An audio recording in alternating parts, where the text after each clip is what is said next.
So hello everyone, a very good evening to all and welcome to Physics Academy। फटाफट से video को like और share कर दीजिए और चैनल को सब्सक्राइब कर दीजिए और हमें हमारे इस रिवॉल्यूशन में सपोर्ट कीजिए। हम आपके लिए आईआईटी का बिल्कुल फ्री कोर्स लाए जिसमें हम आपको केमिकल बॉन्डिंग पढ़ा रहा हूँ और बॉन्डिंग में आज हमारा लेक्चर नंबर 10 होने वाला है। और जो नॉन सब्सक्राइबर्स है वो प्लीज प्लीज प्लीज सब्सक्राइब कर दीजिए चैनल को। ठीक है, अगर आप देख रहे हैं, ठीक है, प्रिपरेशन कर रहे हैं तो फिर एकदम सही तरीके से प्रिपरेशन कीजिए। ठीक है, बिल्कुल कंसिस्टेंट होकर प्रिपरेशन कीजिए। ल्यूक वॉर्म मत बनिए कि हाँ मुझे करना है, नहीं नहीं करना है, एकदम श्योर हो जाए करना है। ठीक है, तो यहाँ पे आपको बिल्कुल फ्री कोर्स मिल रहा है तो पहले चैनल को सब्सक्राइब कर दो। ठीक है, तो फिर आपको यहाँ पे जो जो वीडियोस आएंगे उसकी नोटिफिकेशन आपको मिलती रहेगी। तो ये जो नॉन सब्सक्राइबर्स है, ठीक है, वो सब्सक्राइब कर दे जरा चैनल को। और बढ़ते हैं हमारे आज के लेक्चर की ओर। ये तो हो गया इंट्रो और चलो लेक्चर की ओर बढ़ते हैं। आज होने वाला हमारा लेक्चर नंबर 10। आज पेन का कलर थोड़ा वाइट नहीं येलो करते हैं, मजा आएगा। ठीक है, दिखेगा, बिल्कुल दिखेगा। लेक्चर नंबर 10, ठीक है, बॉन्डिंग का लेक्चर नंबर 10 होने वाला है आज। तो लास्ट लेक्चर में फटाफट से ना एकदम पूरा एनर्जेटिक होके ना बैठ जाए लेक्चर लेने के लिए, यानी पेन और नोट के साथ और वाटर बॉटल के साथ। ठीक है, और एकदम जो है थोड़ा मेडिटेशन कर लीजिए। ठीक है, मैं आपको 5 से 10 सेकंड देता हूँ, मेडिटेशन कर लीजिए, एकदम शांत हो जाए, रिलैक्स हो जाए, कॉन्सेंट्रेट हो जाए और एकदम फुल एनर्जेटिक होके लेक्चर में जुड़ जाए मेरे साथ।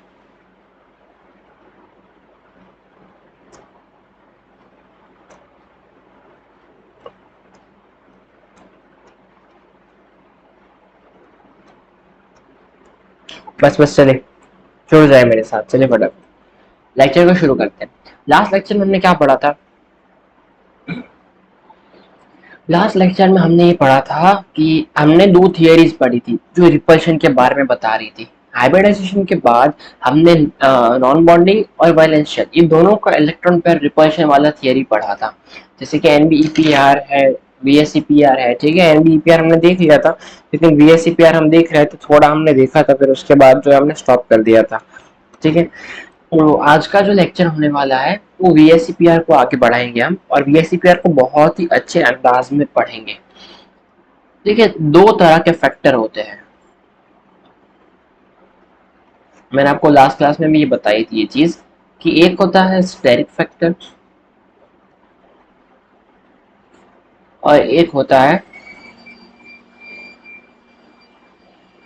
Electronic factor. और एनबीईपीआर जो है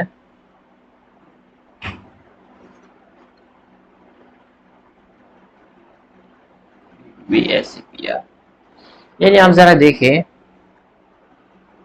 स्टेरिक फैक्टर यानी ये जो बॉन्ड बनेंगे उनके बीच में स्टेबिलिटी, बॉन्ड एंगल सही होना चाहिए पहले तो इस वजह से तो हाइब्रिडाइजेशन हुआ था कि वो स्टेरिकल स्टेबल हो जाए, यानी स्पेस में जो वो ओरिएंटेड है जिस डायरेक्शन में, ठीक है, तो उन दोनों के बीच में रिपल्शन ना हो, स्टेरिक रिपल्शन ना हो, थोड़ा क्राउडिंग ना हो जाए। तो इस वजह से स्टेरिक फैक्टर जो है वो स्टेरिकली स्टेबिलिटी के बारे में बताता है, जो हम हाइब्रिडाइजेशन इसीलिए किया था कि हम स्टेरिकली स्टेबल हो जाए। फिर उसके बाद हमने देखा था एनबीईपीआर में कि एनबीईपीआर जो है वो ये बताता है कि नॉन बॉन्डिंग, यानी कि जो मान लो कि ये कार्बन है, यहाँ पे ऑक्सीजन और फ्लोरीन है और यहाँ पे इसका एच बॉन्ड है, तो ये जो ग्रुप है और ये जो एटम है, ठीक है, ये आपस में ना अगर करीब आ गए तो रिपल्शन करेंगे। ठीक है, इनके जो इलेक्ट्रॉन पेयर, इनके लोन पेयर है और इनमें जो इलेक्ट्रॉन जो घूमेगा इस हाइड्रोजन के इर्द गिर्द, तो ये जो है सही है ना, हाँ, फ्लोरीन और ये जो, सॉरी, ऑक्सीजन को मानते हैं ना यहाँ पे हम,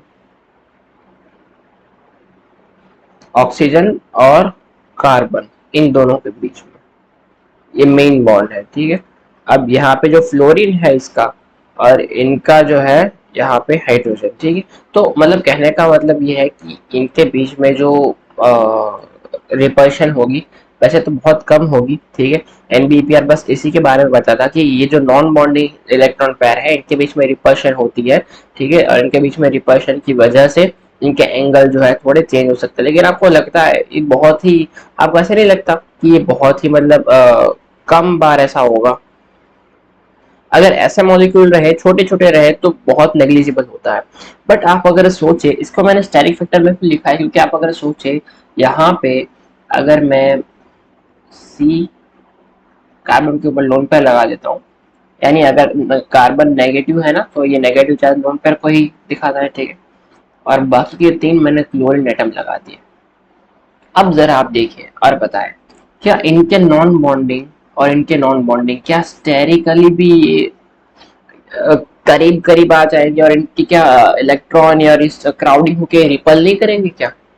ये रिपल करेंगे, ठीक है। तो यही एनबीपीआर बताता है कि जो भी एटम्स जो है, जो के साथ जुड़े हुए हैं, उनके जो नॉन बॉन्डिंग इलेक्ट्रॉन पेयर है वो रिपल करते हैं, ठीक है। अगर वो ज्यादा करीब आ गए, अगर वो छोटे छोटे हैं और दूर है तो नेग्लिजिबल रिपल्शन होगा, लेकिन अगर करीब आ गए, ठीक है, और बड़े बड़े हैं, तो स्टेरिक क्राउडिंग भी होगा। इनको आप स्टेरिक क्राउडिंग भी कह सकते हैं और इलेक्ट्रॉन का रिपल्शन भी कह सकते हैं, ठीक है। स्टेरिक क्राउडिंग भी कह सकते हैं, इसलिए तो मैंने लास्ट क्लास में लिखा भी था कि एनबीपीआर या फिर स्टेरिक क्राउडिंग, ठीक है, स्टेरिक फैक्टर, दोनों ही एक में ही हम कंसिडर करते हैं, क्योंकि अगर ऐसा हुआ तो ये सीएल क्राउडिंग की वजह से भी रिपल करेगा, और उनके जो इलेक्ट्रॉन पेयर है, लोन पेयर, वो भी इलेक्ट्रॉनिकली भी वो रिपल करेंगे। यानी हमें आउटफिट तो एक ही मिल रहा है, ठीक है, ऐसा हुआ तो रिपल करेंगे। अब ये तो एनबीपीआर तो बहुत ऐसी कोई है नहीं, बहुत आसान सी थियरी, इसमें कोई दिक्कत वाली बात नहीं है। और जो मेन जो बात है ना, वो वीएसईपीआर जो टोटल इलेक्ट्रॉनिक फैक्टर पे काम करती है, ठीक है। वो बोलती है कि पहले स्टेरिकल स्टेबल हो जा भाई, तू पहले स्टेरिकली स्टेबल हो जा, तू स्टेरिक फैक्टर अपने ले, ठीक है, तू पहले बॉन्ड एंगल अपना सही से लगा ले और स्टेबल हो जा, उसके बाद में आता हूँ। अब यहाँ पे हम देख लेते हैं कि यहाँ पे वो स्टेरिकली स्टेबल हो गया, उसके बीच में बॉन्ड एंगल सही हो गया, ठीक है, आइडियल हाइब्रिडाइज हो गया। अब वो बोलता है कि अब मैं आता हूँ, और आके वो क्या करता है, हमने देखा था हाइब्रिडाइजेशन में, हमने क्या देखा था कि जो नॉन आइडियलिटी है वो लोन पेयर से भी आती है। स्टेरिक एनडीपीआर में आया था, हमने देखा कि नॉन आइडियलिटी जो है वो डिफरेंट एटम्स आने की वजह से भी आती है, ठीक है। एनडीपीआर हमें यही तो बताता है कि अगर देखो यहाँ पे डिफरेंट एटम आ गए, तो क्या इनकी वजह से इनका बॉन्ड एंगल चेंज नहीं होगा? जरूर होगा भाई, थोड़ा थोड़ा तो होगा ही, जरूर होगा, ठीक है। तो ऐसी भी बातें होती है। तो ये दोनों असल में आप कह सकते हो, असल में ना आप इस तरह से इसको कंसिडर कर सकते हो। मैं आपको नेक्स्ट स्लाइड में बताता हूँ। इन दोनों को आप ना इस तरह से देख सकते हो कि सबसे पहले स्टेरिक फैक्टर जो है,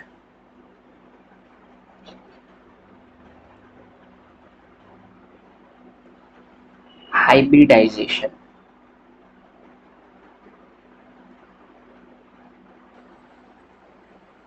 स्टेबिलाइजेस स्टेरिकली, ठीक है। अब जरा आप ध्यान से ना सारा सब कुछ भूल जाओ, आपको थोड़ा समरी थोड़ा आपको ड्रॉ करके दिखाता हूँ, आपको बहुत मजा आएगा और समझ में भी आएगा, ठीक है। तो जरा यहाँ पे कॉन्सेंट्रेट कीजिएगा और समझिएगा मैं क्या समझाना चाह रहा हूँ, बहुत बढ़िया बात है। देखिए, हाइब्रिडाइजेशन जो है ना, वो स्टेबिलाइज करता है स्टेरिकली। मॉलिक्यूल्स जो होते हैं वो कोवलेंट बॉन्ड होते हैं, वो डायरेक्शनली जुड़ते हैं, ठीक है।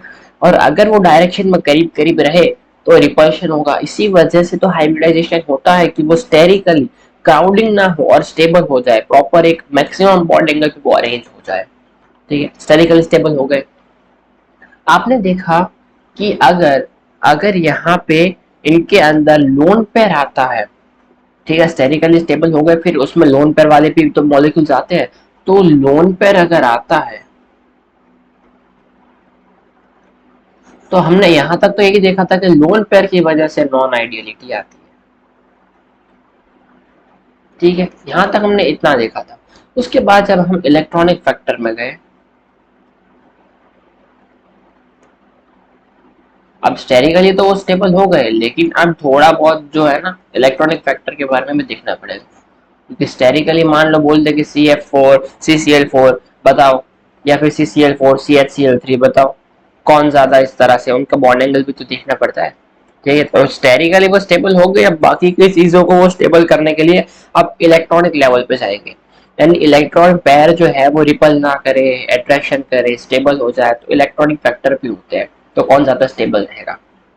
देखिए, तो यानी स्टेबल तो वो रहेंगे, लेकिन किस तरह से स्टेबल रहेंगे, ठीक है, कौन कौन से फैक्टर। इलेक्ट्रॉनिक फैक्टर जो है ठीक है। इसमें हमने दो चीजें देखी थी, एक तो थी NBEPR और एक थी VSEPR। ठीक है। अब NBEPR जब आई ना, उसने हमें क्या बता दिया कि लोन पेयर तो ठीक, लेकिन अलोंग विथ लोन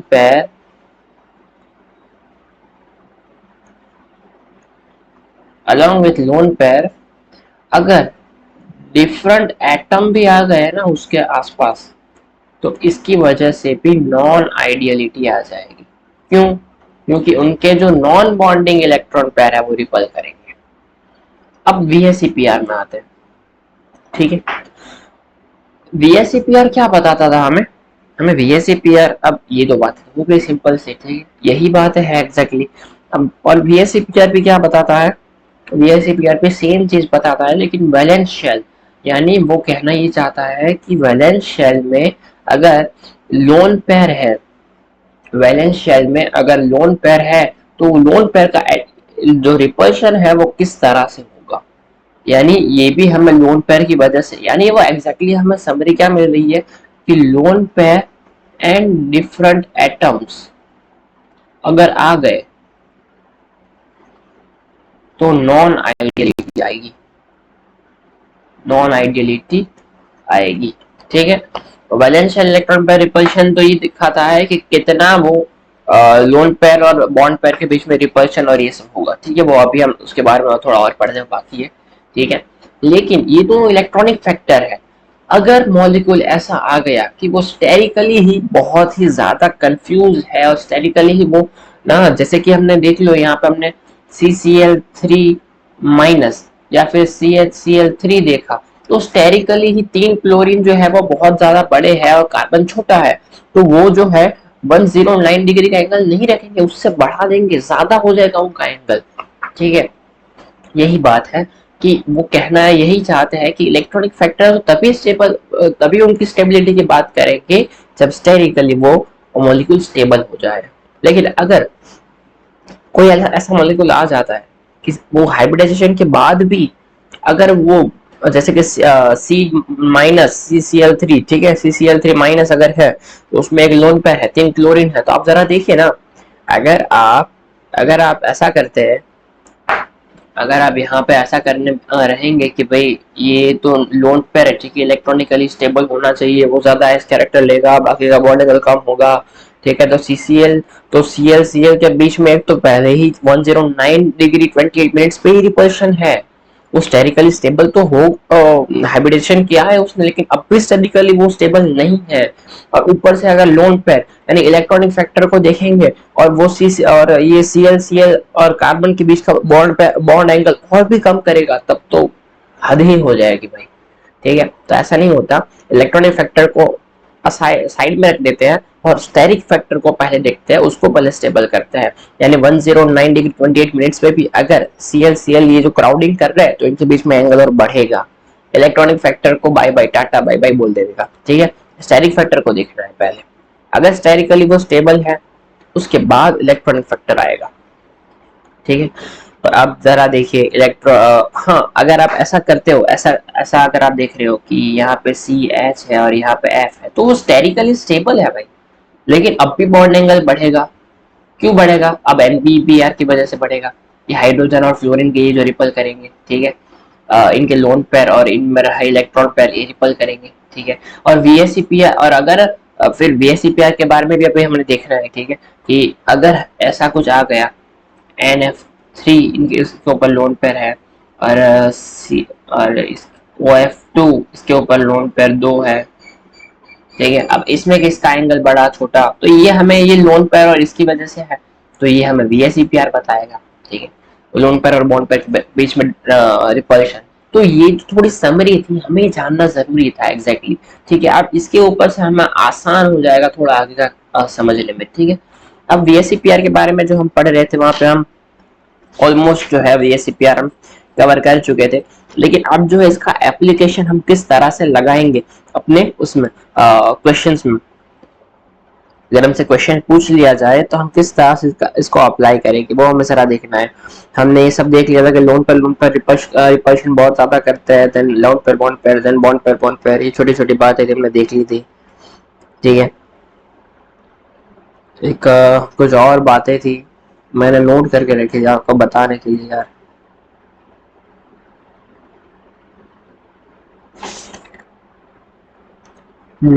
एक बात समझ लेना, ठीक है, देखिए एक बात और समझ, मैंने इलेक्ट्रोनेगेटिविटी का ना इलेक्ट्रोनेगेटिविटी मैंने आपको नहीं बताया। देखिए अगर ऐसा होता है, नहीं मैं आपको ना पूरा स्टेप वाइज दिखा देता हूँ, आपके लिए बहुत आसान हो जाएगा ये समझना। देखिए वीएसीपीआर हम थोड़ा बहुत पढ़ चुके हैं कि भाई लोन पेयर के बीच में रिपल्शन ज्यादा होता है, then lone pair bond pair और बॉन्ड पेयर, ठीक है। अब ना इसकी एप्लीकेशन में जाते हैं और इसको पूरा समझते हैं। तो ये वीएसीपीआर में कोई चीज नहीं छोड़ेंगे, आप टेंशन मत लो, ठीक है। मैंने आपको जो लास्ट क्लास में पढ़ा दिया था वो एकदम परफेक्ट था और सही था। अब उसके आगे थोड़ा पढ़ते हैं, ठीक है। उसका जो एक एप्लीकेशन है जिसमें हम प्रेडिक्शन ऑफ बॉन्ड एंगल, ठीक है, बॉन्ड एंगल को हम प्रेडिक्ट करते हैं, ठीक है। तो उसमें हम जरा देखते हैं किस तरह से होगा। यहाँ पे जो है बॉन्ड एंगल का प्रिडिक्शन में एक और बात थी जो मुझे आपको बतानी थी, पहले लिख लेते हैं।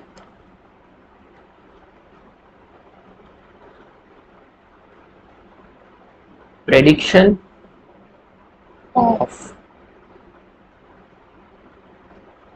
ऑर्डर ऑफ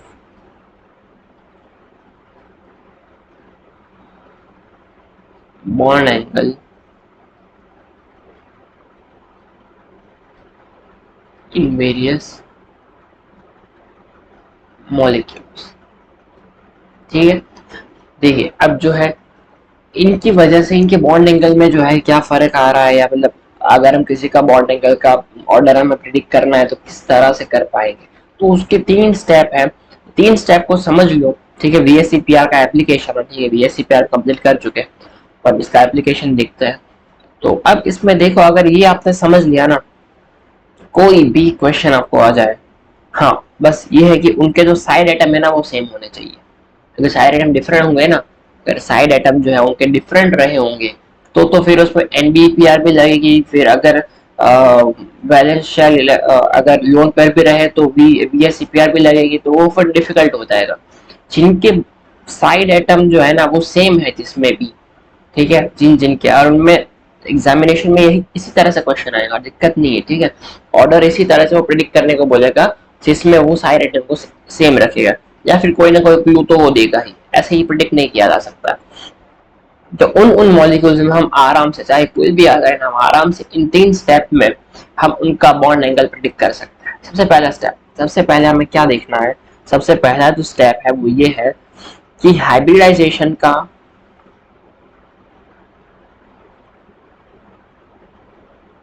कैटेगरी जो है ना वो कौन सा है। जैसे कि सबसे एसपी होता है, वो सबसे ज्यादा बॉन्ड एंगल होता है। फिर उसके बाद जो है ना non ideal sp2 with steric domination. मैं समझाता हूँ इस चीज को, पहले मैं लिख लेता हूँ सारी, पूरा ऑर्डर पहले मैं आपको लिख के बता देता हूँ।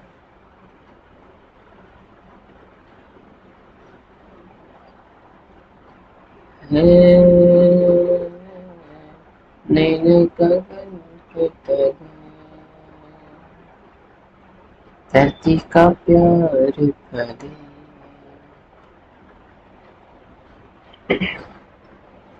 चलो थोड़ा कैजुअल इंटरेक्शन भी कर लेते हैं आपके साथ, क्या लगता है यार आईआईटी के बारे में। आईआईटी सोच सोच के तो आ गए हो सब प्रिपेयर करने, लेकिन क्या सच्चे दिल से आईआईटी को चाहते हो? सच्चे दिल से क्या आईआईटी को चाहते हो क्या तुम लोग? अगर चाहते हो ना, देखो अगर किसी से मोहब्बत कर लेना तो फिर उससे आप शादी करने के लिए कन्विंस करना पड़ता है घर पे, और ये सब बातें आ जाती है, ठीक है। लेकिन अगर आईआईटी से मोहब्बत करते हो, यानी आईआईटी जाना है, ये ड्रीम पे आप एकदम जुड़े हुए हो, तो यहाँ पे तो घर वाले भी आपको सपोर्ट करते हैं। अब यहाँ पे ये देखना है कि आप में कितना दम है, आप इस चीज को निकाल पाते कि नहीं निकाल, आप ये कर पाते कि नहीं कर पाते।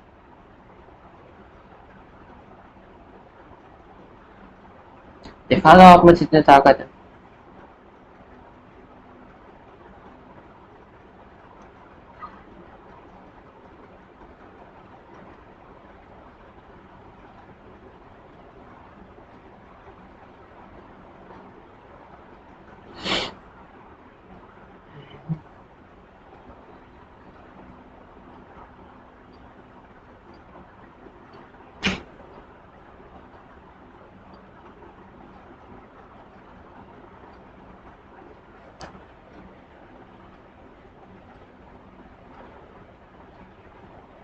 बेवकूफ कैसे बनाते हो आप?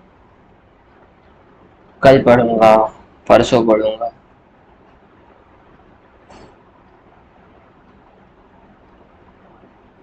अपने टीचर्स को, अपने पेरेंट्स को, अपने घर वालों को कैसे बनाते हो? खुद को बनाते हो। चेतना चाहो ना, पढ़ लो, टाइम है अभी। आईआईटी का जब एग्जाम देने का भी टाइम करीब आ जाएगा ना, मुझसे पूछो, मुझे पता है। ठीक है, कैसा लगता है ना। अगर चांस नहीं मिला ना, और अगर ये ख्याल, अगर आईआईटी से बहुत मोहब्बत की है और अगर ऐसा आ गया कि आपको आईआईटी जाने का चांस नहीं मिल रहा, रोना भी आ जाएगा, पता भी नहीं चलेगा। सोचा नहीं होगा किसी चीज के पीछे इतने पागल हो जाएंगे। कई लोग पता है मुझे क्या बोलते हैं, यार तुम ये सब क्या करते हो यार, छोड़ो ना ये सब।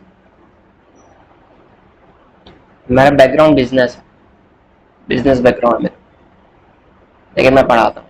मुझे बोल दे तू यार बिजनेस करना, और आजकल नहीं, लास्ट 28 ईयर्स से काफी सेट है। लेकिन मुझे मजा आता है इसमें, आपको पढ़ाने में। एक बात और है कि कई ऐसे ही बोलते हैं यार ये आईआईटी क्या है यार, आईआईटी के पीछे क्यों इतने पागल होते हो। किसी को आईआईटी मिल जाती है ना, तो वो एकदम दीवाना हो जाता है, मेरे को आईआईटी मिल गई, आईआईटी मिल गई। फिर कुछ लोग आते हैं, अरे बैठ यार आईआईटी मिला है सिर्फ, वे सोचने में मजबूर कर देते हैं हमें, यार आईआईटी तो मिला है। अरे ऐसा मत सोचो, ऐसा मत सोचो। तुमने जो ड्रीम किया है ना, उसको तुमने अचीव किया है, ठीक है, एकदम पागल बन जाओ उसके पीछे, उसको हर हाल में अचीव करना है। ठीक है, चलो पढ़ते हैं, इसको सीखते हैं पहले। जिस चीज को बहुत मोहब्बत से चाहोगे ना, शाहरुख खान का डायलॉग नहीं मार रहा मैं, लेकिन सच में उसको बहुत मोहब्बत से चाहोगे ना, तो आपको मिलेगी। लेकिन उसके लिए उसको चाहना जरूरी है। हाँ, लेकिन नसीब में होगी तो ही मिलेगी। लेकिन इससे नसीब को पूछना नहीं है। अगर आपने मेहनत की और अगर आपको नहीं मिला ना, तो इसका मतलब कुछ और लिखा है भाई, अभी कुछ और आगे बहुत बढ़िया लिखा है। मेहनत तो बहुत अच्छी की थी, लेकिन फिर भी ना मिलने की वजह ये है कि कुछ और अच्छा लिखा है। तो कभी जो डिमोटिवेट नहीं होना है। कभी मैं फुर्सत से आप लाइव मिलोगे ना मुझे, मैं आपको अपनी कहानी करूंगा, मैं किस तरह से कहाँ कहाँ कहाँ कहाँ भाग रहा था। ठीक है, और कभी कभी सोचा मैं हो गया, बस खत्म, मैं हार गया। आप मानोगे नहीं, मेरे मैं जो केमिस्ट्री पसंद है, मैं केमिस्ट्री पढ़ाता हूँ, ठीक है, केमिस्ट्री मुझे सबसे अच्छी लगती है। लेकिन मेरी स्कूल और कॉलेज में मेरे सबसे कम मार्क्स केमिस्ट्री में आते हैं। सोचने वाली बात है भाई, क्योंकि मुझे लिखना पसंद नहीं है। मुझे ये सब थियरी वियरी वगैरह सब, ये सब लिख लिख के करना मुझे पसंद नहीं है। और मैं कभी कभी ना वो फ्रस्ट्रेट होके ना, छोड़ो यार, जितना आता है पास होता है उतना लिखता हूँ, फटाफट से काम खत्म। तो ज्यादा मैं जो कॉलेज में अक्सर ये ज्यादा करता था मैं, कि अब ज्यादा नहीं, बस पास हो जाए उतना ही पढ़ना है, ज्यादा जरूरत नहीं है। कॉलेज में अक्सर ये करता था। जब हमारे कॉलेज का इस तरह से रहता था। ज़्यादा मैं पढ़ने की कोशिश ही नहीं करता था, पढ़ना ही नहीं है ज़्यादा, बस पास हो जाए उतना पढ़ लिया, बस हो गया। तो ऐसा रहता था पूरा। तो ये पसंद ही नहीं था, इस वजह से मार्क्स कभी आते ही नहीं थे, कम आते थे, बिल्कुल पास हो जाता था बस। 6 सर्टिफिकेट से ही पूरा कॉलेज कंप्लीट किया, एक बार फेल नहीं हुआ मैं। और लेकिन जो है बस ये रहता था, तो इसलिए केमिस्ट्री में बहुत कम मार्क्स आते थे बाकी सब्जेक्ट्स के कंपेयर में। हाँ, 11 12 में पढ़ता था केमिस्ट्री, केमिस्ट्री पढ़ता था फिर भी नहीं आते थे। क्यों? क्योंकि तब मैं समझ के नहीं पढ़ता था। ठीक है, तब ना मैं बस रट्टा मारता था, और रट्टे से केमिस्ट्री नहीं होती। ठीक है, और जब सीखना शुरू किया ना मैंने, तब कॉलेज और उनके एग्जाम्स को पढ़ना ही कम कर दिया मैंने, अब बस सीखते जाओ, मजा आ रहा है। ठीक है, तो सबका मतलब किसी को मार्क्स देख के जज नहीं किया जा सकता ना कॉलेज के। अगर मेरे कोई कॉलेज के मार्क्स देखेगा, बोलेगा यार कुछ नहीं है, अरे कोई बात नहीं, कुछ नहीं हूँ मैं, कुछ भी नहीं हूँ, मैं क्या बोलता हूँ मैं कुछ। ठीक है, चल बस थोड़ा बहुत पढ़ा देता हूँ केमिस्ट्री, थोड़ी बहुत जाऊँ पढ़ा देता हूँ, और क्या है।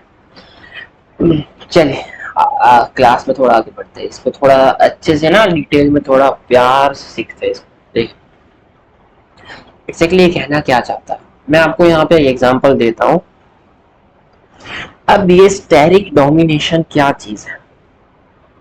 स्टेरिक डोमिनेशन ये चीज है कि अगर सेंट्रल एटम टू स्मॉल और साइड एटम,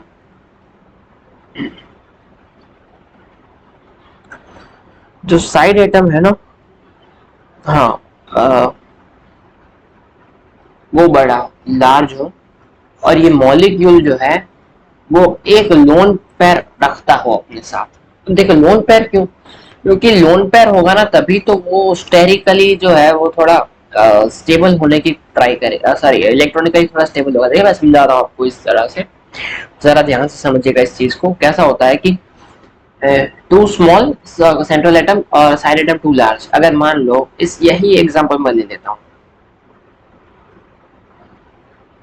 बताइए ये सेकेंड पीरियड, ये थर्ड पीरियड, ढक देगा यार पूरा क्लोरीन, यार इतना क्राउडिंग हो जाएगा। अब क्या 109 डिग्री 28 मिनट्स पे रहना चाहेगा? नहीं, अब वो ऊपर धक्का मारेगा, क्योंकि ये फैक्टर तो क्या है, इलेक्ट्रॉनिक फैक्टर है। ठीक है, इलेक्ट्रॉनिक फैक्टर है, ये वाला लोन पेयर का स्टेबिलिटी तो इलेक्ट्रॉनिक फैक्टर है, तो पहले तो वो स्टेरिकली स्टेबल होना चाहेगा। तो अब वो जो है वो और एक्सपांड होगा, यहाँ से भी वो और एक्सपांड होगा, इसका एंगल जो है मोर देन 109.28 डिग्री हो जाएगा। ये चीज है, तो इनका एंगल जो है, मैंने इसीलिए देखो जो sp3 वाले जो है, देखिए sp3 आइडियल sp3 और non ideal sp3 with steric domination, यहाँ पे क्या किया, स्टेरिक डोमिनेशन, उनका एंगल ज्यादा हो जाएगा। ठीक है, ये स्टेरिक डोमिनेशन कहता है। सेम चीज sp2 में अगर होती है, और सेम चीज अगर sp में तो नहीं होगी कभी, sp में तो वो ऑलरेडी एक मैक्सिमम स्टेबल पे है, sp में जो होंगे वो आइडियल sp ही होगी। ठीक है, इसमें और कोई होता नहीं, क्योंकि sp दो ही ऑर्बिटल है।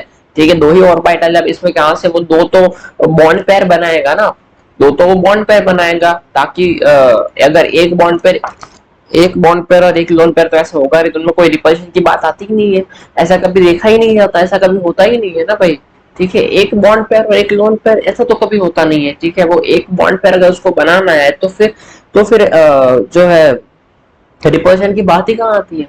वो दो बॉन्ड बनाएगा तभी तो रिपल्शन की बात आएगी, और दो ही बॉन्ड बना सकता है तो फिर वो मैक्सिमम स्टेबल होंगे। ठीक है, दो बॉन्ड बनाएगा, ठीक है, तभी तो वो रिपल्शन की बात करेंगे, और वो दो बॉन्ड ही मैक्सिमम स्टेबल होंगे जब वो आइडियल एसपी में होंगे, इससे ज्यादा तो वो हो नहीं सकते, यानी नॉन आइडियल एसपी कभी देखा नहीं जाता। तो सेम चीज है, अगर एसपी होगा मैक्सिमम एंगल होगा, फिर non ideal with steric domination sp2 वो ज्यादा होगा, फिर आइडियल sp2, फिर non ideal without steric domination. Without steric domination क्या होता है, अपने sp3 के केस में बात कर लेते हैं पहले।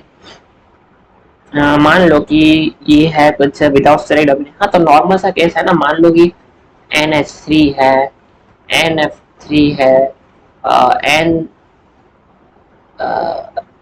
NF3 है, फिर इसके अलावा देखिए NCl3 करेंगे ना तो ये स्टेरिक डोमिनेशन में आ जाएगा, क्योंकि देखिए एक सेकंड पीरियड और एक थर्ड पीरियड साइज बढ़ जाएगा, ठीक है।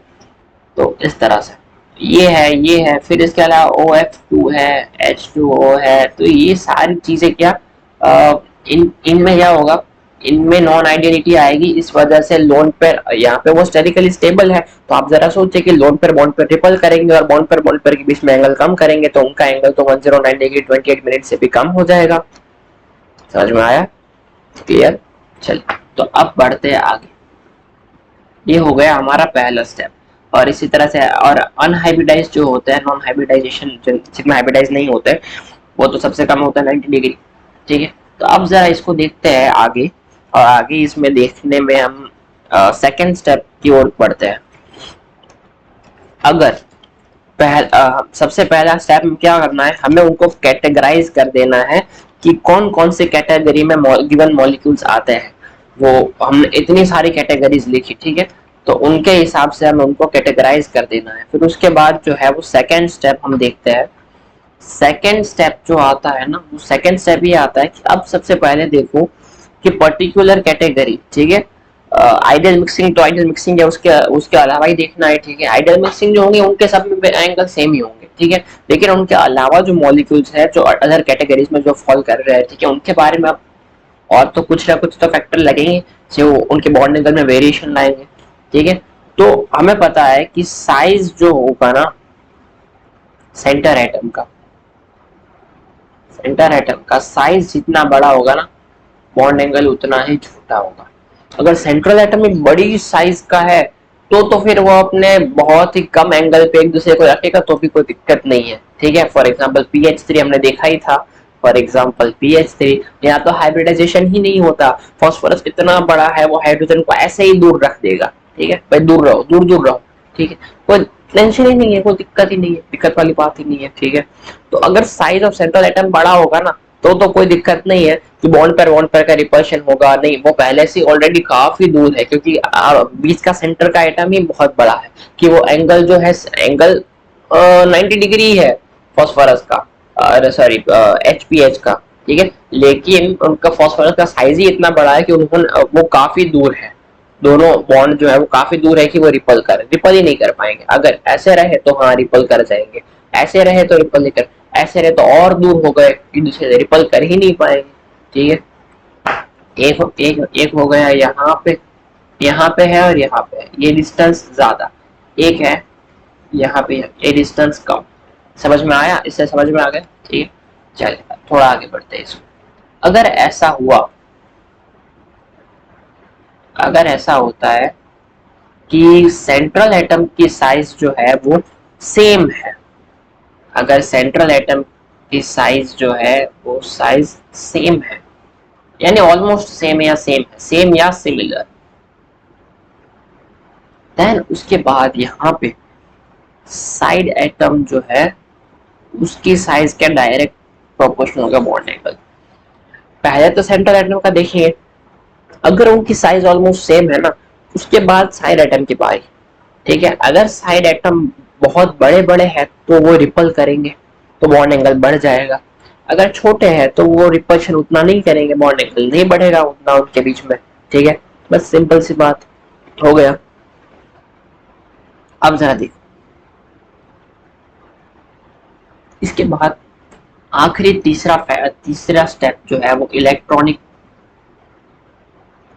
फैक्टर के ऊपर आता है, ठीक। यहाँ पे आप जरा देखिए, अब यहाँ पे क्या है कि वो बोल रहे हैं कि सबसे पहले नंबर ऑफ लोन पेयर के बारे में देखना है। अगर नंबर ऑफ लोन पेयर ज्यादा रहे होंगे, ठीक है, तो बहुत ज्यादा रिपल करके उनको और छोटा छोटा कर देंगे, तो लोन पेयर जो है वो inversely proportional to bond angle हो जाएगा। यहाँ पे एक दूसरा स्टेप में ये देखना है, अब जो है इसकी electronegativity of side atom and central atom, इन दोनों की इलेक्ट्रोनेगेटिविटी को देखना है।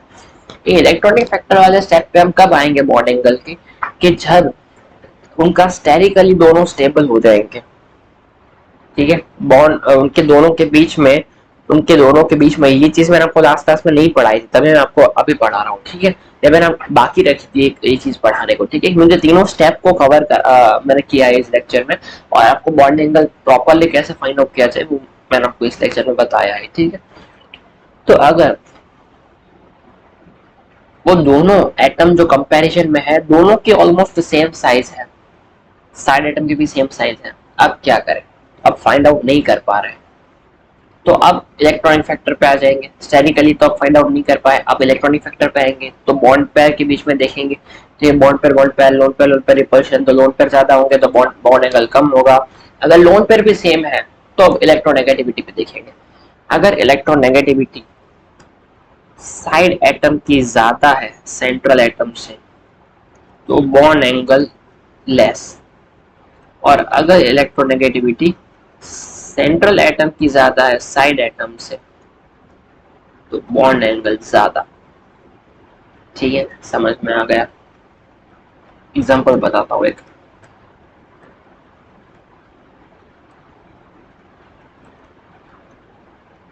सेंट्रल एटम सेम है, similar size, same size. Fluorine और हाइड्रोजन दोनों है वो सिमिलर साइज है। लोन पेयर दोनों के ऊपर एक एक है। अब इलेक्ट्रोनेगेटिविटी वाला फैक्टर आखिरी चेक करना आएगा, किसका बॉन्ड एंगल ज्यादा। सेंट्रल एटम से साइड एटम की इलेक्ट्रोनेगेटिविटी ज्यादा है ना, ज्यादा। इसकी इलेक्ट्रोनेगेटिविटी जो है वो ज्यादा है, सेंट्रल एटम से साइड एटम की इलेक्ट्रोनेगेटिविटी ज्यादा है, यानी वो इलेक्ट्रॉन को ज्यादा खींचेंगे, ठीक है, वो ज्यादा इलेक्ट्रॉन को खींच लेंगे। और अगर साइड एटम की इलेक्ट्रोनेगेटिविटी ज्यादा हो than central atom, bond angle will be less. यहाँ पे साइड एटम की ज्यादा है सेंट्रल एटम से, और यहाँ पे ज्यादा देखिए, यहाँ पे सेंट्रल एटम की ज्यादा है साइड एटम से, तो यहाँ बॉन्ड एंगल ज्यादा होगा। तो किसका ज्यादा रहा? NH3 का देन NF3। समझ में आया? ठीक है, इसकी क्या ऐसे क्या बात है? तो आप जरा देखिए, ये अगर मोर इलेक्ट्रोनेगेटिव है, मैंने आपको बताया था, मैंने आपको ये चीज बताई थी कि अगर ये मोर इलेक्ट्रोनेगेटिव रहे होंगे तो इस बॉन्ड के ज्यादा परसेंटेज वो इलेक्ट्रॉन पेयर जो है वो अपने पास खींच लेंगे, ठीक है। यानी ये बॉन्ड एंगल की बात कर रहा हूँ मैं, बॉन्ड एंगल NH3 का ज्यादा होगा देन NF3, ठीक है। आप जरा यहाँ पे सोचिए, मैं आपको अगली स्लाइड में समझाता हूँ। ये दो चीज से मैं आपको समझाने की ट्राई करता हूँ। पहले तो ये NF और फ्लोरीन, NH H हाइड्रोजन, ठीक है। देखिए, इसको दो चीज से समझा जा सकता है। एक तो कि पहले मैंने आपको एक चीज बताई थी, जिसके पास परसेंटेज एस कैरेक्टर ज्यादा, वो अट्रैक्शन ज्यादा कर सकता है इलेक्ट्रॉन को, यानी उसके पास इलेक्ट्रोनेगेटिविटी ज्यादा होती है। अगर फ्लोरीन जो है, अगर जो फ्लोरीन ये ज्यादा इलेक्ट्रोनेगेटिव साइड एटम आ गया, तो परसेंटेज एस कैरेक्टर ज्यादा जो है वो अपने करीब खींच लेगा, यानी इलेक्ट्रॉन पेयर को वो ज्यादा अपने करीब खींच लेगा, ठीक है। तो अपने करीब खींच लेगा, इस वजह से इसके अंदर जो है परसेंटेज एस कैरेक्टर जो होगा वो जो है वो कम हो जाएगा। अगर इसके अंदर परसेंटेज एस कैरेक्टर कम होगा इस बॉन्ड में, ठीक है, इसके पास, तो वो ज्यादा करीब उनके बीच में बॉन्ड एंगल भी डिक्रीज हो जाएगा। अगर ये थोड़ा टिपिकल लग रहा है समझने में, सिर्फ इतना समझ लो कि परसेंटेज एस कैरेक्टर अगर बढ़ा तो इलेक्ट्रोनेगेटिविटी बढ़ेगी। ये चीज समझ में आ गई, ठीक है। बस इतना याद रखना। ये इसमें अगर नहीं लगाना तो कोई बात नहीं, मैं इसको और एक तरीके से समझाता हूँ। देखिए, यहाँ पे इलेक्ट्रॉन पेयर्स ना यहाँ पे रहे होंगे, ठीक है, ज्यादा फ्लोरीन के पास रहे, और यहाँ पे ज्यादा नाइट्रोजन के पास। आप जरा देखिए, ये नाइट्रोजन में अगर वो करीब आएंगे, बॉन्ड करीब आएंगे, तो ये इलेक्ट्रॉन पेयर जो है वो ज्यादा करीब आ जाएंगे और वो रिपल करके इन बॉन्ड को दूर दूर कर देंगे। लेकिन फ्लोरीन में जो है, फ्लोरीन में जो है यहाँ पे आप जरा देखिए कि इसके बीच में जो है वो ज्यादा करीब आ पाएंगे, क्योंकि जो फ्लोरीन के जो एंड में जो फ्लोरीन के पास लगे हैं सारे इलेक्ट्रॉन ज्यादा है, ठीक है, तो और वो ऑलरेडी दूर दूर है, तो वो ज्यादा नजदीक आ पाएंगे, वो ज्यादा नजदीक आ पाएंगे उतना रिपल्शन वो उतना रिपल्शन लगाने के लिए वो ज्यादा और करीब करीब आ जाएंगे, ठीक है। और यहाँ पे वो ज्यादा करीब आ नहीं पाएंगे, ठीक है। आप जरा इसको सोचिए ना, एक है बिल्कुल सेंटर के करीब में है इलेक्ट्रॉन्स, तो अगर करीब करीब आए तो रिपल करने लगेंगे, और एक है दूर दूर है, इतने दूर दूर है, ठीक है, तो आराम से धीरे धीरे धीरे धीरे धीरे और करीब आ जाएंगे, ठीक है। इस वजह से इनके बीच में बॉन्ड एंगल जो होता है वो कम होता है। ये तो हमें यार रियल लाइफ से भी जो है वो थोड़े सीख सकते हैं इस चीज को। आप सोच सकते हैं ना यार इसको, अगर कोई भी चीज जो है वो सेंटर के पास जुड़ी है, ठीक है, सेंटर के पास, मैं इस तरह से आपको दिखाता हूँ। अगर ये 3 ब्लॉक्स हैं,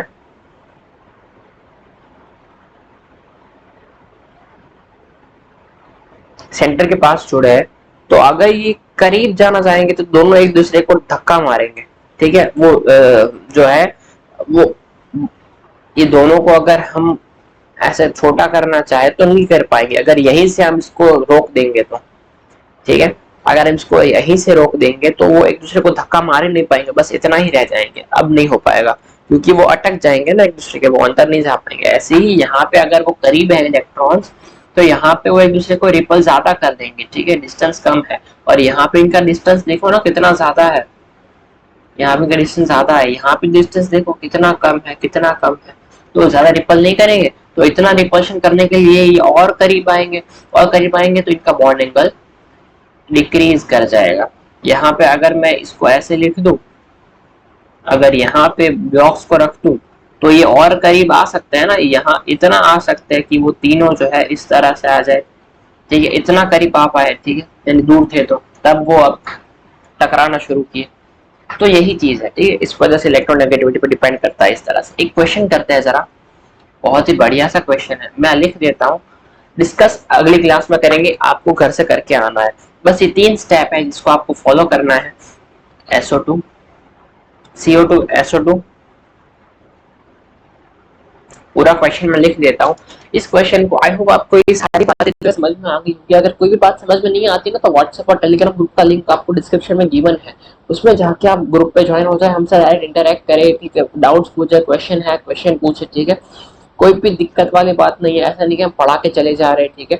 अगर आपको डाउट्स आ रहे हैं तो कमेंट में पूछ ले, या फिर आप अगर कमेंट पे शायद ही ऐसा होगा कि आपका अगर देखा ना गया हो, देखते ही है, ठीक है, लेकिन अगर ऐसा फिर भी होता है तो सबसे बेस्ट है ना, आप व्हाट्सएप ग्रुप पे जुड़ जाए, ठीक है, वहां पे हम उस ग्रुप में हम एजुकेटर्स जो है वो ऑलरेडी ग्रुप पे है, आप वहां पे आके हमसे जो जो भी क्वेश्चंस आपको क्वेरीज आ रही थी वो हमसे पूछ सकते हैं।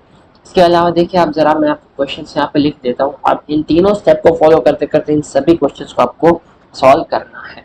क्वेश्चंस मैं आपको यहाँ पे लिख देता हूँ, अगली क्लास में मैं आपको ये डिस्कस करूंगा ये क्वेश्चंस, ठीक है। जरा इसको यहाँ पे ही देख लीजिए,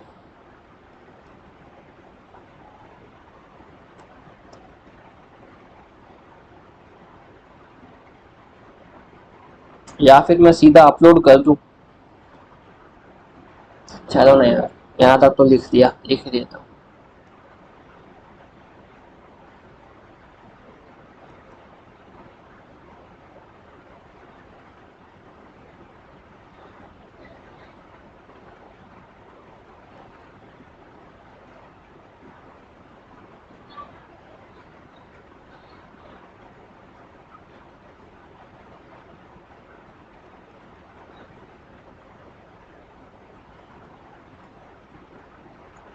OF2 है, OF2।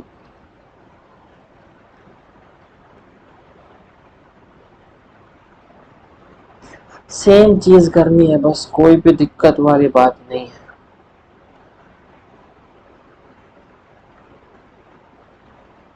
एक चीज ध्यान रखना, मैंने आपको दिखाया था ड्रैगोस कंपाउंड, ड्रैगोस कंपाउंड को भी ध्यान रखना, H2S भी ड्रैगो मॉलिक्यूल है, ठीक है,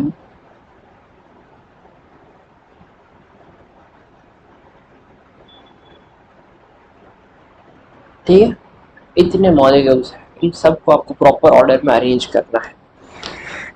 आई होप ये सब बात आपको समझ में आ गई होगी, ठीक है।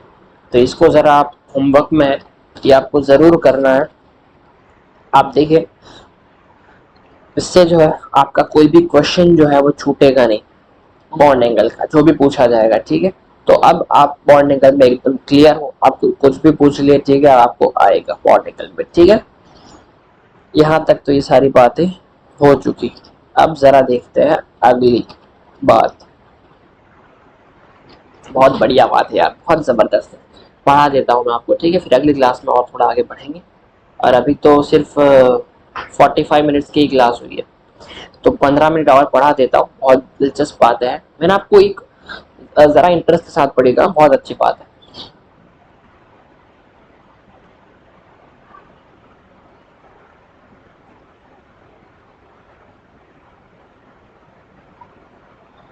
मैथमेटिकल, अच्छा ये मैं आपको कल सॉल्व कराऊंगा, आप टेंशन मत लो। लेकिन आपको ये करना है, देखो मैं आपको एक बात बता रहा हूँ, अगर ये सॉल्व मैंने कल आके करा दिया और आप तभी पहली बार देख रहे हो ना, आप तभी पहली बार देख रहे हो,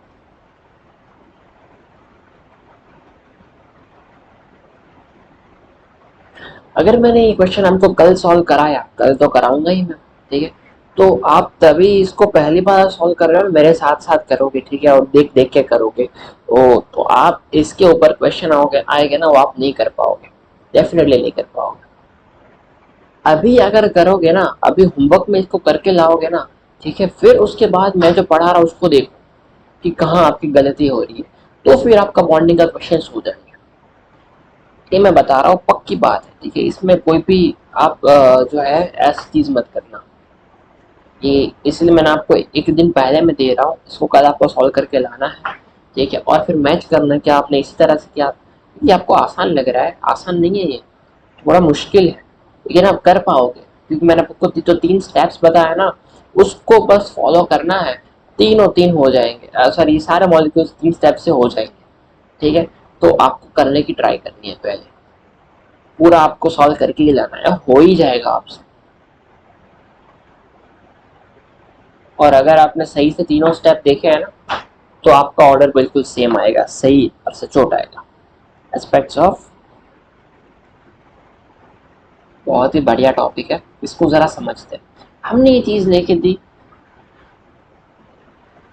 कि हाइब्रिडाइजेशन जो होता है वो नॉन आइडियल होता है, ठीक है, आइडियल तो हमें पता है sp2 sp3, ठीक है, लेकिन नॉन आइडियल हाइब्रिडाइजेशन को भी कैलकुलेट किया जा सकता है, कितना हाइब्रिडाइजेशन है।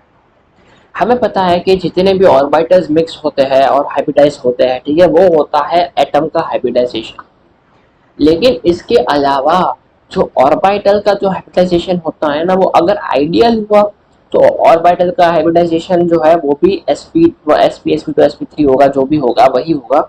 लेकिन अगर नॉन आइडियल हुआ तो इसका मतलब कि उस ऑर्बिटल में जितना एस और पी का कैरेक्टर होना चाहिए उसमें वेरिएशन आ गया, तो अब वो आइडियल से हटके कुछ और हाइब्रिडाइजेशन होगा। उसको हम मैथमेटिकली उसको हम देखते हैं कि किस तरह से उनका हाइब्रिडाइजेशन भी ढूंढा जा सकता है। यहाँ पे एक चीज आती है जो होती है आई। ये आई जो है ना, इसको हम हाइब्रिडाइजेशन इंडेक्स बोलते हैं।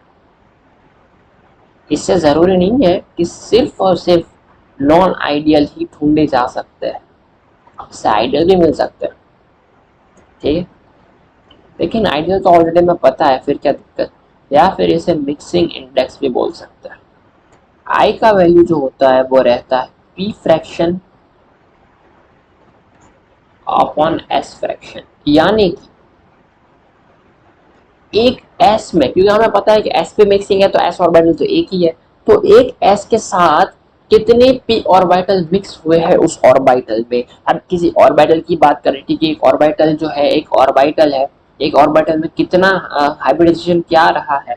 आइडियल होगा तो sp2 sp3 रहा होगा, ठीक है, लेकिन अगर यहाँ पे हम sp2 की बात करते हैं जैसे कि, तो sp2 जो होगा वो उसको आइडियल होना चाहिए, लेकिन अगर उसके बीच में कुछ कुछ ऐसा नॉन आइडियलिटी आ गई, नॉन आइडियलिटी की वजह से अब जो है उनका हाइब्रिडाइजेशन क्या रहता है, तो यहाँ पे हम आई का यूज करते हैं। आई जो है वो हमें बताता है कि एक एस के साथ कितने पी मिक्स हुए हैं, ठीक है, और यहाँ से निकल के जो आता है वो उसका हाइब्रिडाइजेशन जो होता है ना, वो कुछ ऐसा हो जाता है, SPI। ठीक है, यानी कि एक S के साथ जितने भी P मिक्स हुए होंगे वो I दिखा देगा। जैसे कि फॉर एग्जांपल एक दो क्वेश्चन करते हैं, लेकिन इसको पहले ना मैं I का वैल्यू आपको डिफरेंट डिफरेंट दिखा देता हूँ। I का वैल्यू क्या आ सकता है, वैल्यू ऑफ I का वैल्यू पहले तो 1 2 और 3 आएगा ना, तो वो आइडियल हाइब्रिडाइजेशन होगा। क्यों? क्योंकि हमें पता है, ठीक है, कि एक एस के आई का वैल्यू का ये क्या दिखाता है हाइब्रिडाइजेशन, कि एक एस के साथ कितना पी मिक्स हुआ है और वो ऑर्बिटल बना है। ठीक है, इसलिए तो हमने P fraction by S fraction किया है, एक एस के साथ कितना पी मिक्स हुआ है। ठीक है, तभी तो हमें समझ में आएगा ना कि वो ऑर्बिटल का हाइब्रिडाइजेशन एग्जैक्टली क्या है। ठीक है, या फिर ये एग्जैक्टली तो हम कह सकते हैं कि ये जो है, इसको हम इस तरह से भी कह सकते हैं कि एटम का हाइब्रिडाइजेशन भी हम एटम एटम जो होता है ना, एटम का हाइब्रिडाइजेशन वही ऑर्बिटल का हाइब्रिडाइजेशन होता है। किसमें? आइडियल के केस में। नॉन आइडियल के केस में उसका ऑर्बिटल में जो है वो चेंजेस आ जाते हैं। इस वजह से ये सारी चीजें जो है मैथमेटिकल एस्पेक्ट पढ़ते हैं, और यहाँ पे आई जो है वो दिखा देता है कि ऑर्बिटल का क्या हाइब्रिडाइजेशन होता है। ठीक है, तो यहाँ पे अगर ये आई का वैल्यू 1 2 या 3 आ गया, तो हमें पता है कि 3 पी ऑर्बिटल होते हैं। ठीक है, 3 पी ऑर्बिटल होते हैं। तो 3 पी ऑर्बिटल जैसे कि होते हैं, तो उसमें 3 ही मिक्स हो सकते हैं। ठीक है, तो 1 2 और 3 अगर आ गया तो sp2 sp3 हाइब्रिडाइजेशन होगा उस ऑर्बिटल का, यानी कि आइडियल हाइब्रिडाइजेशन है। अगर अगर यहाँ पे आई का वैल्यू अगर आ गया फ्रैक्शन में, या फिर 4 5 यानी 3 से ज्यादा, या फिर फ्रैक्शन में आ गया, तो ये हो गया नॉन आइडियल। ठीक है, अगर 4 5 या फिर ऐसा आई का वैल्यू आता है, यानी ये कहना क्या चाहता है कि एक एस के साथ, ठीक है, इतने पी मिक्स होते हैं, यानी कि पी तो 4 है ही नहीं, लेकिन उनका फ्रैक्शन कुछ इस तरह से रहा होगा कि एस का उतना कम है और पी का कंपैरेटिवली, ठीक है, एस का इतना ज्यादा कम हो गया है कि पी जो है उसके 4 गुना है।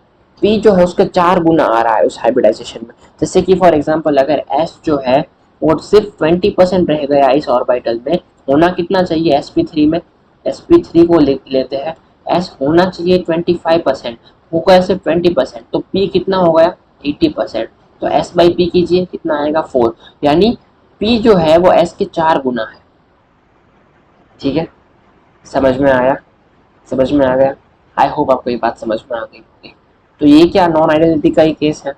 तो ऐसा अगर होगा तो नॉन आइडियल ही होगा, यानी ये क्या दिखाता है, पी कितना प्रेजेंट है, एस के कितने गुना प्रेजेंट है। और अगर आई की वैल्यू इनफाइनाइट आ गई, ठीक है, तो ये हो जाएगा प्योर, यानी अनहाइब्रिडाइज्ड। ठीक है, इतनी बातें बहुत आसान से सिंपल से बातें थी। आई होप आपको सारी समझ में आ गई। बहुत इजी और आराम से इसको कवर करना है। बहुत समझने वाली चीज़ है और आसान है। आई होप ये समझ में आ गया होगा। ज़रा इसको और थोड़ा आगे बढ़ाते हैं। cos theta is equals to -1/i। ये कैलकुलेटेड है, मतलब ये मतलब उस तरह से एक फॉर्मूला है, इसको सिर्फ याद करना है आपको। इससे क्या है कि हम उसके एंगल पता कर सकते हैं। मान लो अगर theta is equals to 90 degree है, तो आई क्या आएगा, इनफाइनाइट। यानी कि ये जो एंगल है ना, इन तीनों के बीच में एंगल 90 डिग्री। तो 90 डिग्री कब आता है, जब वो नॉन अनहाइब्रिडाइज्ड हो, तब I is equal to infinite आया। यानी हमने क्या देखा था, आई इक्वल टू इनफाइनाइट हो तब वो अनहाइब्रिडाइज्ड होगा। ठीक है, समझ में आ गया? सिंपल सी बात यहाँ पे आ गई। अगर थीटा अगर हम मान ले, इसको जरा और डिराइव कर लेते हैं हम। इसको हम ऐसा भी कर सकते हैं कि cos theta is equal to -1/i is equal to -s/p। ठीक है, इस तरह से हो गया। और हमें पता है कि कोई भी ऑर्बिटल में s और p, इन दोनों को मिला के जो है वो फ्रैक्शन को देखते हैं तो 1 होता है, अगर परसेंटेज को देखते हैं तो 100 होगा। फ्रैक्शन की बात करेंगे तो 1 होगा। दोनों को मिला के 1 आएगा, परसेंटेज की बात करें दोनों को मिलाकर 100 आएगा। ये सिंपल सी बात है, मैथमेटिकल छोटी छोटी बात है, पता ही है। p is equal to 1 minus s. यहाँ पे हम ये जो है पूरा फ्रैक्शन का देख रहे थे, इसको जरा काटा मारेंगे। p equal to 1 minus S आ गया, तो इसको जरा और आगे सॉल्व करते हैं। यानी cos theta is equal to minus s upon 1 minus s. इसको जरा क्रॉस मल्टीप्लाई कर दो। cos theta into 1 minus s is equals to minus s. cos theta minus s, cos theta is equals to minus s. उस तरफ जाने दो, minus sorry cos theta minus s plus s cos theta। यहाँ पे s को common ले लो, यानी cos theta minus 1 आएगा और इक्वल्स टू cos थीटा। यानी s का फ्रैक्शन हमें इससे पता लग गया कि उस ऑर्बिटल में s फ्रैक्शन कितना होगा। अगर एंगल पता लग गया तो इसमें पुट करेंगे और s फ्रैक्शन पता लग जाएगा। और हमें पता है कि s plus p is equals to 1, p का फ्रैक्शन में पता लग जाएगा। सिंपल सी बात है, आई होप समझ में आ गई होगी। अगर और ये जो s फ्रैक्शन जो हमें मिला है ना यहाँ पे, ये कौन सा है? ये एवरेज है। इसको जरा समझ, ये एवरेज है। अगर यहाँ पे हम ऐसा मॉलिक्यूल ले रहे हैं कि दोनों एटम जो साइड एटम इसके सेम है, तो थीटा जो होगा यहाँ पे ये बॉन्ड में जो है वो परसेंटेज एस फ्रैक्शन जो है उसको मान लेते हैं S1 है। यहाँ पे जो है वो S2 है। तो यहाँ पे दोनों ही सेम बॉन्ड है, तो ये एंगल पे दोनों ही जो सेम बॉन्ड जो है, ये एंगल से जो हमें जो मिलेगा ना, यहाँ पे हमें पता ही है ये जो एंगल पुट करके हमें जो एस फ्रैक्शन मिलेगा, ठीक है, यानी इस एंगल पे ये दोनों का जो एवरेज, यहाँ पे जो एवरेज एस कितना है, एक एंगल पे जो दो बॉन्ड है उनमें एवरेज एस कितना है वो बताएगा। एग्जैक्ट एस किस बॉन्ड में कितना एस है ये नहीं बताएगा, ठीक है, एवरेज एस बताएगा। लेकिन हमें पता है कि यहाँ पे S1 और S2 दोनों इक्वल है, तो इसका मतलब क्या है कि S1 प्लस S2/2 ये क्या होगा, ये एस एवरेज हो जाएगा। ठीक है, तो ये तो दोनों इक्वल है, तो ये S1 टू S1/2 यानी S1 या फिर S2 सेम आ जाएगा। ठीक है, क्योंकि दोनों बॉन्ड सेम है तो दोनों में परसेंटेज कैरेक्टर सेम होगा, यानी एस एवरेज ही एस होगा, S1 या S2 तीनों इक्वल होंगे। लेकिन अगर हम यहाँ पे एक ऐसा मॉलिक्यूल ले लेते हैं कि बीच में थीटा, तो ये जो हमें बताएगा थीटा बताएगा, वो क्या बताएगा, एस एवरेज बताएगा। ठीक है, तो यहाँ पे जो है S1 प्लस S2/2, यहाँ पे S1 is not equals to S2 क्योंकि दोनों बॉन्ड अलग अलग है। ठीक है, मैंने आपको बॉन्ड एंगल में भी ये चीज समझाई थी कि यहाँ पे हम बॉन्ड एंगल ढूंढेंगे। ठीक है, बॉन्ड एंगल जो हम सारा कैलकुलेट कर रहे हैं वो साइड एटम सेम होना चाहिए, क्योंकि अगर साइड एटम डिफरेंट हुआ ना तो फिर उनमें NBPR भी लगेगी। ठीक है, और डिफिकल्टी हो जाएगी, थोड़ा डिफरेंट हो जाएगा बात है, फिर उसको कैलकुलेट करना पड़ेगा। वो सारा इसको थियोरेटिकली फिर हम नहीं देख सकते, उसको फिर एक्सपेरिमेंटली देखना पड़ता है। तो ऐसे ही अगर यहाँ पे दो साइड आइटम अगर डिफरेंट आ गए तो इसका s average S1 is not equal to S2। इसके अंदर परसेंटेज कैरेक्टर कुछ अलग रहा होगा, इसके अंदर एस फ्रैक्शन कुछ अलग रहा होगा। तो यहाँ पे S1 प्लस S2/2 ये जो है ये एस एवरेज होगा। यहाँ पे कोई भी एक बॉन्ड का एस कैरेक्टर गिवन होगा और दूसरे बॉन्ड में एस कैरेक्टर वो पूछ ले, तो इस तरह से हम उसको सॉल्व करके बता सकते हैं। ठीक है, आई होप समझ में आ गई होगी ये सारी बातें। एक एग्जांपल करते हैं, कुछ एग्जांपल है वो करके फिर आज की क्लास को ओवर करते हैं। ठीक है, यहाँ पे एक एग्जांपल है,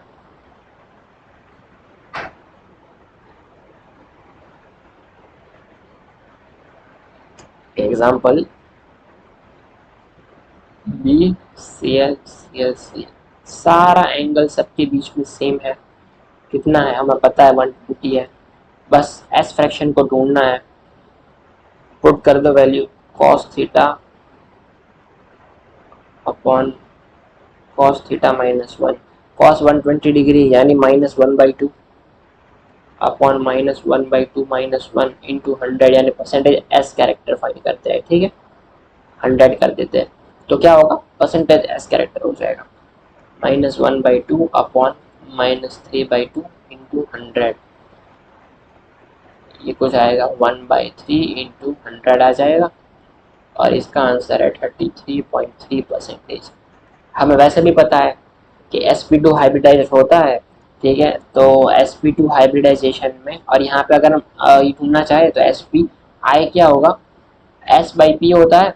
अगर f 33.3 है तो p कितना होगा 66.7, यानी सॉरी उल्टा लिख दिया ना मैंने, उल्टा लिख दिया मैंने, यहाँ पे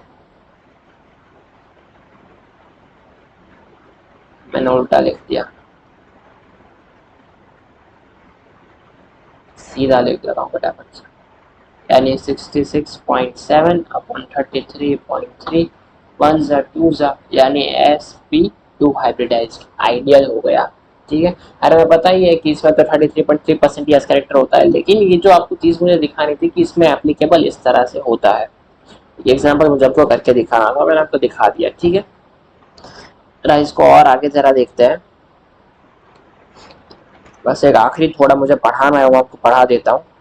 अगर यहाँ पे इसी तरह से अगर आपको पूछ लिया जाए कि बताओ NH3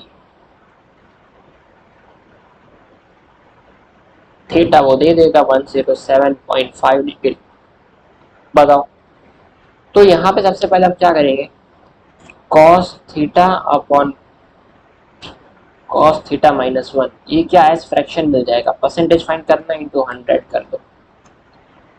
तीनों के बीच में सेम एंगल है, यानी तीनों के बीच में जो है वो हम percentage S character average find कर सकते हो। तीनों सेम एटम है, यानी तीनों के अंदर सेम परसेंटेज एस कैरेक्टर होगा। तो यहाँ पे परसेंटेज एस कैरेक्टर ढूंढने पे हमें मिलेगा 22.33%, ठीक है। अब इसको अगर हम इसका हाइब्रिडाइजेशन ढूंढते हैं तो आई का वैल्यू क्या आएगा, जो बचा होगा वो परसेंटेज पी होगा। परसेंटेज पी कितना होगा, 100 माइनस 22.33 इज इक्वल्स टू 77.67, ठीक है। इतना परसेंटेज उसका पी होगा। तो अब देखिए जरा 77.67 अपॉन 22.33, ये कुछ इसका हाइब्रिडाइजेशन जो होता है, इसको थोड़ा सॉल्व करके मैं 77.67 डिवाइड बाई 22.33,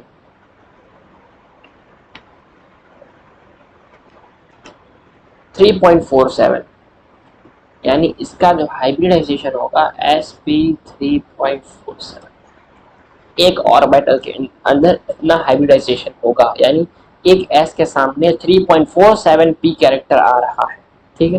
तो यही नॉन आइडियलिटी का हाइब्रिडाइजेशन हम इस तरह से फाइंड आउट कर सकते हैं। यानी अगर हमें एग्जाम में अगर हमें आई का वैल्यू दे दिया जाए, ठीक है, तो हमें उसका हाइब्रिडाइजेशन बता सकते हैं, ठीक है, इस तरह से।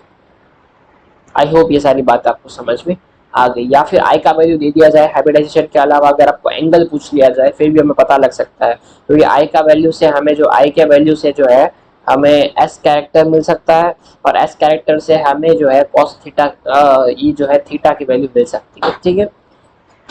आई होप समझ में आ गई हो ये सारी बातें। यानी अब यहाँ पे अगर हम ऐसा पूछ ले कि लोन पेयर जो है, अगर हम इसका एंगल तो हम नहीं फाइंड कर सकते, लेकिन फिर भी हम इसके एस कैरेक्टर के बारे में पूछ ले तो क्या करेंगे, एंगल तो फाइंड नहीं कर सकते, लेकिन अब तो कर सकते हैं इसके एस परसेंटेज एस कैरेक्टर को लेके, ठीक है। क्योंकि अगर परसेंटेज एस कैरेक्टर 22.33% आ रहा है किसके अंदर, एक ऑर्बिटल के अंदर, तो तीन ऑर्बिटल के अंदर कितना होगा 66.9%, ठीक है। बचा कितना 30% बचा 30% जो है वो इसके अंदर होगा, लोन पेयर के अंदर। अब बिना एंगल फाइंड के भी हम लोन पेयर का हमने परसेंटेज एस कैरेक्टर निकाल लिया, ठीक है। समझ में आ गया, आई होप आपको ये बात सारी समझ में आ गई होंगी, ठीक है। सिंपल सी थोड़ी मैथमेटिकल बात है, थोड़ा एक दो बार लिखोगे ना कॉपी में आराम से समझ लोगे, सीख जाओगे, ठीक है। अब जरा एक एग्जांपल को देखो, एक दो बातें नोट करनी है बस, वो नोट करा के फिर मैं आपको एक क्वेश्चन दूंगा और उसके बाद छुट्टी। अगर हम यहाँ पे वाटर लेते हैं, अगर हम यहाँ पे अमोनिया लेते हैं, और अगर हम यहाँ पे CH4 लेते हैं, एक लोन पे, दो लोन पे, ठीक है। अब जरा बताए कि मोर द नंबर ऑफ, नहीं सॉरी, इसके अंदर जो है मैं आपको डेटा लिखता हूँ सिर्फ इसका, ठीक है। ऐसे ही आप सब में सॉल्व कर सकते हैं। अब मैं सिर्फ डेटा लिख के दिखाता हूँ। थीटा इसका आता है 104.5 डिग्री, इसका 107.5 डिग्री, अराउंड अराउंड लिख रहा हूँ, गलती हो तो बस काटना मत, सीधा आगे सर आपने ऐसा लिख दिया, ठीक है। 109.28 डिग्री, ठीक है। अब आप जरा देखिए, इसके अंदर परसेंटेज एस कैरेक्टर आ रहा था 25%। हर एक बॉन्ड साइड आइटम सबके सेम है, ठीक है, बॉन्ड सारे सेम, तो उन्हीं की बारे में हम बात कर रहे हैं। यहाँ पे आ रहा था, सॉरी यहाँ पे 23 आ रहा था, 22 आ रहा, 22.3%। और यहाँ पे अगर हम फाइंड करेंगे तो हमें मिलेगा बिल्कुल ही 20%। यानी हम जैसे ही नंबर ऑफ लोन पेयर बढ़ते जा रहे हैं, बॉन्ड के परसेंटेज एस कैरेक्टर कम होते जा रहे हैं, क्योंकि वो बॉन्ड के एस कैरेक्टर को वो अपने अंदर खींच के वो जो है खुद स्टेबल हो रहे हैं लोन पेयर, ठीक है। इस बात इसके इससे हम क्या लिखेंगे, more the number of lone pair, more will be percentage as character withdrawn through loan pair, ठीक है। और फिर परसेंटेज एस कैरेक्टर जैसे कि घटेगा, आपको पता है बॉन्ड एंगल पे घटता जाएगा, ठीक है, सिंपल सी बात है। लेकिन यहाँ पे एक और नोटेबल चीज है कि यहाँ पे जो है इनके अंदर लोन पेयर के अंदर परसेंटेज एस कैरेक्टर कितना आता है, यहाँ पे जो आता है, यहाँ बॉन्ड में 20% है, ठीक है, तो 20 और 20 40, बचा कितना 60, दोनों में इक्वल डिस्ट्रीब्यूट होगा, तो यहाँ पे 30% है। यहाँ पे परसेंटेज एस कैरेक्टर है वो 33% है अराउंड, ठीक है। तो आप जरा सोचिए, यहाँ पे वो एक और चीज बताना चाह रहे हैं कि इसको जरा ध्यान से समझिएगा, ठीक है। यहाँ पे नाइट्रोजन में एक ही लोन पेयर है, एक ही लोन पेयर है, वो तीनों में से थोड़ा थोड़ा थोड़ा थोड़ा निकालेगा और अपने अंदर भर लेगा परसेंटेज कैरेक्टर, इसका कितना ज्यादा हो गया। यहाँ पे दो दो लोन पेयर है, ठीक है, यहाँ पे इनके पास परसेंटेज कैरेक्टर बॉन्ड में कितना बचा था, 22.3% बच गया था। यहाँ पे परसेंटेज कैरेक्टर इनके अंदर 20% है सिर्फ। यहाँ पे दोनों लोन पेयर ने मिलकर इन दोनों के पास से पूरा खाली कर लिया, 20 कर दिया 25 में से, ठीक है। लेकिन 20 तो कर तो लिया 25 में से, लेकिन उसके बाद जब अपने जितने ज्यादा लोन पे जितने ज्यादा लूटे रहे, उतने ही ज्यादा उनके अंदर डिस्ट्रीब्यूशन होगा, ठीक है। तो आप जितना लूटा उतना डिस्ट्रीब्यूट भी तो करना पड़ेगा, डिस्ट्रीब्यूट करने से ये जो है इनका परसेंटेज कैरेक्टर 30% आता है, कम इसके कंपेयर में कम आता है। यानी ये एक ही लूट तीनों को थोड़ा थोड़ा लूट लिया और अपने अंदर इकट्ठा कर लिया, इसका परसेंटेज कैरेक्टर ज्यादा है। और ये जो है दोनों मिलकर तबाही मचा दी। लेकिन फिर अब तबाही मचाने के बाद जब आपस में बांटने की तो बारी आती है, तो आपस में बांट लिए और थोड़े जो है परसेंटेज कैरेक्टर 30%, ठीक है। यानी समझ में क्या आ रहा है इस चीज से हमें, इस ज्यादा जितने लोग आप रखोगे ना, बंटवारा भी तो होगा, और बंटवारे के बाद परसेंटेज कैरेक्टर इक्वल डिस्ट्रीब्यूट होने के बाद जो है वो कम हो जाएगा, ठीक है। यानी लूटा तो कितना था, 10% लूटा, यहाँ से 10% लूटा, तो दोनों को 5-5 देना पड़ा। और यहाँ से कितना लूटा था, यहाँ से लूटा इन्होंने 8%, ठीक है। ये एक बॉन्ड से, यहाँ पे एक बॉन्ड से जो है वो 2.5% लूट रहा है, यहाँ पे एक बॉन्ड से वो जो है, सॉरी 2.5 नहीं 5% लूट रहा है एक ही बॉन्ड से। और यहाँ पे एक बॉन्ड से वो देख लो आप, माइनस करो 25 में से 22.3 निकाल दो, यानी 22, यानी 2.7%, एक बॉन्ड से 2.7% उठाया, ठीक है। यानी तीन बॉन्ड से मिलके इसका समथिंग 8.1% हो जाएगा, अकेला ले रहा है। इसने एक ही बॉन्ड से 5% उठाया, लेकिन दो लोन पे थे, डिस्ट्रीब्यूशन करना पड़ा, 10% ओवरऑल उठाया, लेकिन जो है दोनों में इक्वल डिस्ट्रीब्यूशन हो गया, ठीक है। तो एक लोन पर के हाथ में सिर्फ 5% ज्यादा आया, और यहाँ पे एक लोन पेयर के हाथ में 8% ज्यादा आया। यानी इससे क्या समझ में आ रहा है कि इससे एक पॉइंट नीचे लिख लीजिए आप, molecule having less number of lone pair will have higher percentage S in orbital containing lone pair। यानी जितने कम नंबर ऑफ लोन पेयर होंगे ना, बंटवारा उतना कम होगा और जुटा हुआ S जो है वो खुद रख पाएंगे, यानी परसेंटेज S उनमें ज्यादा होगा। बस सिंपल सी बात है, ठीक है, समझ में आ गया? दैट्स ऑल, हो गया। आई होप ये सारी बातें समझ में आ गई होंगी। छोटा सा 2 क्वेश्चन कर लेते हैं। एक क्वेश्चन ये है कि बताओ, एक तो है NH3 और एक है H2, दोनों के पास लोन पेयर है। हुज लोन पेयर मोर डायरेक्शनल? बताओ। NH3 में देखो, इसका परसेंटेज S कैरेक्टर होता है 33.3 और ऑक्सीजन में देखो इसका परसेंटेज S कैरेक्टर होता है 30।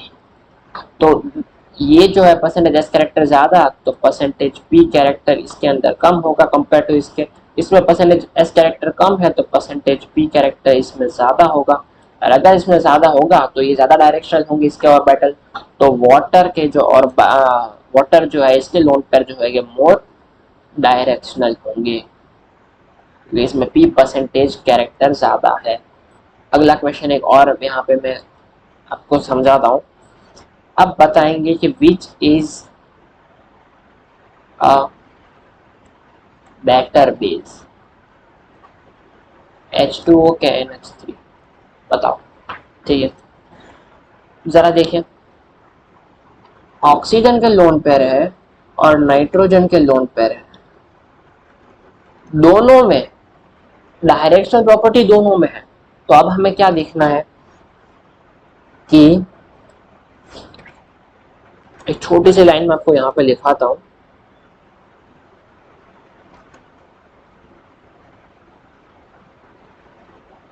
Bond strength